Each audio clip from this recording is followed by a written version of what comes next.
Ibadah tuh jenisnya banyak dalam Islam. Nggak cuman sekedar sholat, puasa, tahajud, dan Al-Quran. Enggak. Tahu apa? Senyuman manis untuk pasangan kamu, itu ibadah yang besar. Iya.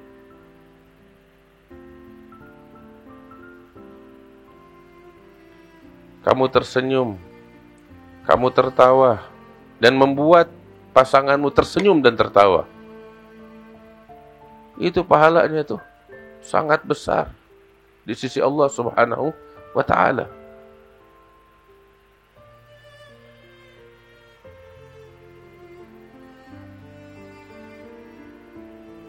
Tahu gak salah satu pahala yang besar tuh, ibadah yang paling besar pahalanya, tahu apa?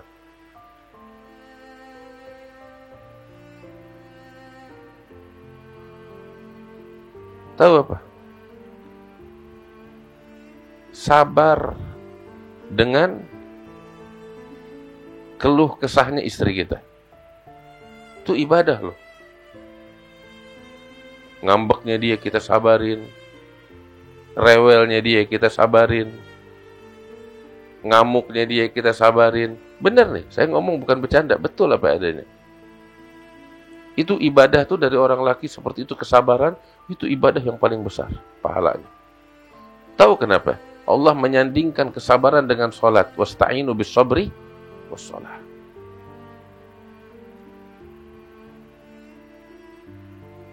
Iya. Dan jangan bilang, wah bini kita rewel banget. Enggak. Ini saya ngomong begini nih. Yang pada suka ngeluh, oh bininya rewel. Karena kamu bukan di posisi si istri sih yang kerja siang malam. Iya. Coba kalau kamu di posisi istri kamu, ya persis kamu sama dia. Bakal rewel, bakal ngambek.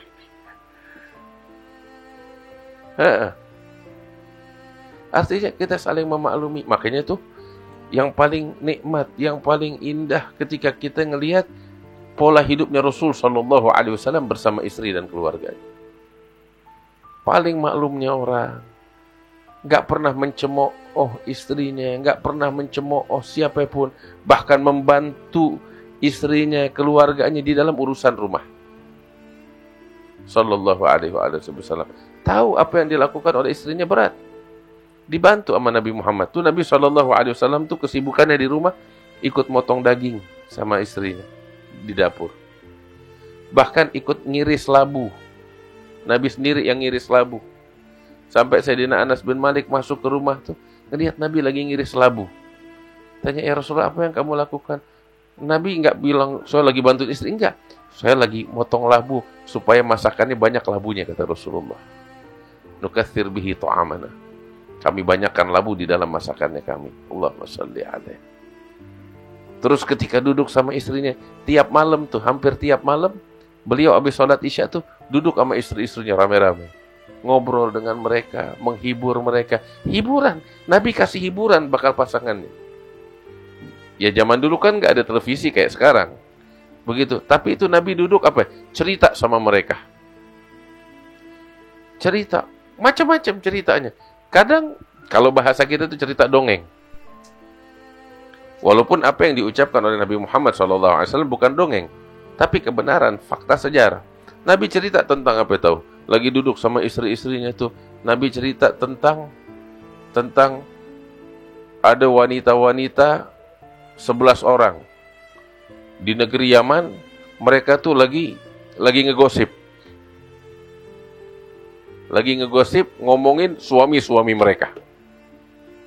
Yang satu ngomongin baik, yang dua ngomongin buruk, yang tiga ngomongin yang baik dan yang buruk.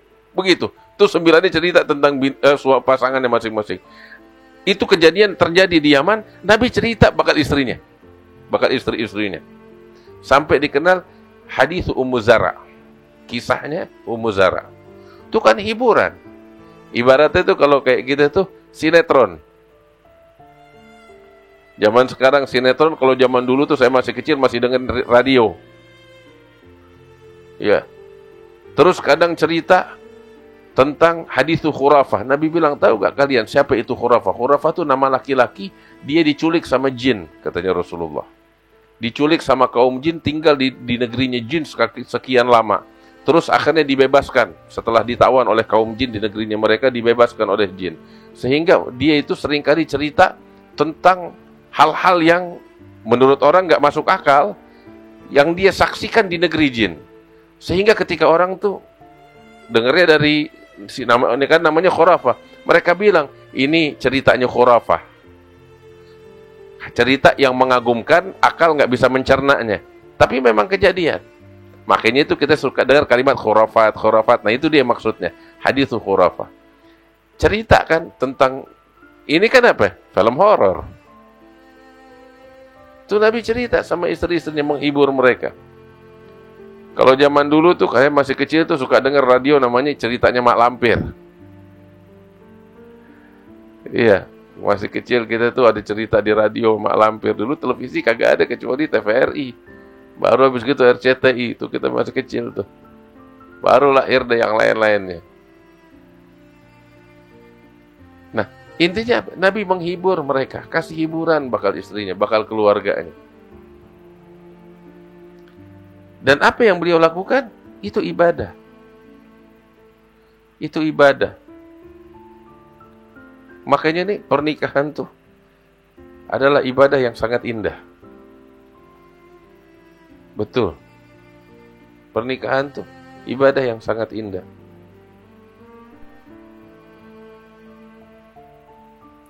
Kita cari nafkah bakal keluarga kita, pahalanya besar di sisi Allah Subhanahu wa ta'ala. Bukan nyari dunia loh. Saya makanya selalu meluruskan, orang yang pada kerja di pasar, kerja di kantor, cari nafkah bakal anak bininya, ya, itu bukan ngejar dunia. Kadang saya nanya lagi, gimana kabar lagi? Oh, kita lagi sibuk ngejar dunia, Beb. Enggak, kamu enggak ngejar dunia. Kamu enggak ngejar-ngejar dunia. Kamu lagi ibadah kok. Benar. Kamu lagi ibadah. Ibadah apa? Kamu lagi mencari nafkah untuk anak istrimu, itu ibadah. Kamu lagi mencari harta yang halal, itu ibadah. Talabul halal faridah ba'da faridah, kata Rasul SAW. Adalah ibadah yang fardu, kewajiban setelah kewajiban salat 5 waktu, katanya Rasul SAW. Itu ibadah. Makanya nih dianjurin pernikahan. Di dalam pernikahan dan rumah tangga itu berapa banyak ibadah yang sangat luar biasa.